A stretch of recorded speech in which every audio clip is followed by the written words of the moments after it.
देखिए, जो पिछले दिनों एक देश में माहौल बना है पिछड़ों का, दलितों का, जो पीडीए का, या राहुल गांधी जी कहते आए हैं कि मैं जब छोटा था प्रधानमंत्री कार्यालय जाता था, मेरी दादी इंदिरा जी प्रधानमंत्री, पिताजी राजीव जी प्रधानमंत्री, मनमोहन सिंह प्रधानमंत्री थे, तो मैं देखता था कि वो पिछड़ों को और दलितों को न्याय नहीं मिला।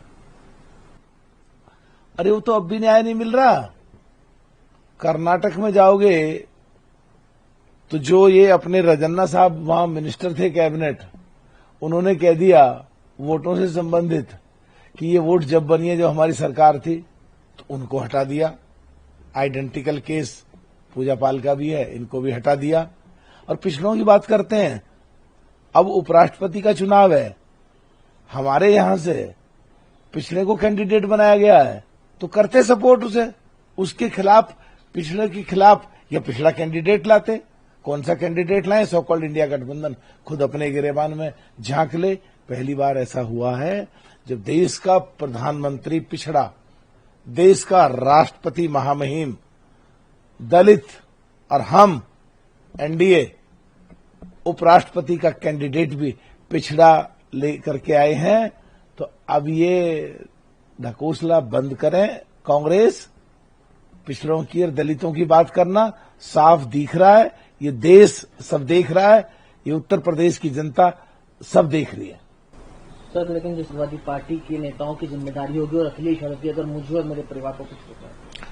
देखिए, अगर किसी भी मौजूदा विधायक या पूर्व विधायक या मौजूदा सांसद या पूर्व सांसद या मौजूदा या पूर्व मंत्री, किसी को भी जान से मारने की धमकी मिलती है, और अगर कोई कार्रवाई करता है, किसी पर आरोप लगाता है, तो इसकी जांच होनी चाहिए और उसकी सुरक्षा पे और ज्यादा ध्यान देना चाहिए, जिससे कि उस तरह की घटना कोई ना घट जाए। सर, तेजस्वी यादव के खिलाफ महाराष्ट्र के गढ़चिरौली में एफआईआर दर्ज हुई है प्रधानमंत्री के खिलाफ आपत्तिजनक शब्दों का प्रयोग करने। देखिए, देश संविधान से चलेगा और संविधान के अनुसार देश का संवैधानिक मंदिर, संसद में जो नियम और कानून बनाए जाते हैं उनसे चलेगा। अगर संवैधानिक पद पे कोई भी व्यक्ति आसीन है और उसके खिलाफ कोई भी अमर्यादित भाषा और जो संविधान के अनुसार ठीक नहीं है उस तरह की भाषा का प्रयोग करेगा, तो उसी संविधान के अनुसार, नियम और कानून के अनुसार उसके खिलाफ कार्रवाई की जाएगी।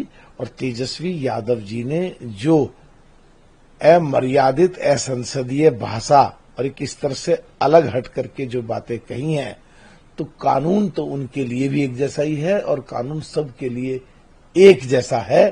तो इसलिए उनके खिलाफ जो एफआईआर हुई है, बचाने में लगे में है। उन्होंने चंद्रनाथ सिन्हा के स्कैम का जिक्र किया।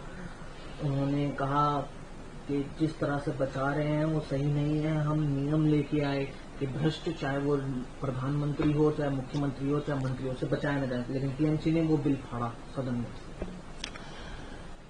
देखिए, जो भ्रष्टाचार से संबंधित है और उसके लिए कोई सख्त कानून बनता है और उस कानून के खिलाफ जो लोग जाने की कोशिश करते हैं या उसका विरोध करने की कोशिश करते हैं, इससे साफ ये झलकता है कि या तो वो भ्रष्टाचार करना चाहते हैं आते ही सरकार में, या फिर वो ये मान चुके हैं कि वो सरकार में कभी आएंगे ही नहीं। अगर सरकार में आ जाएंगे तो पूरा उनको भी अधिकार है संवैधानिक तरीके से जो चाहे बदलाव कर लें। तो इसका मतलब ये deem to be admit fact है कि वो मान चुके कि वो सरकार में कभी नहीं आएंगे।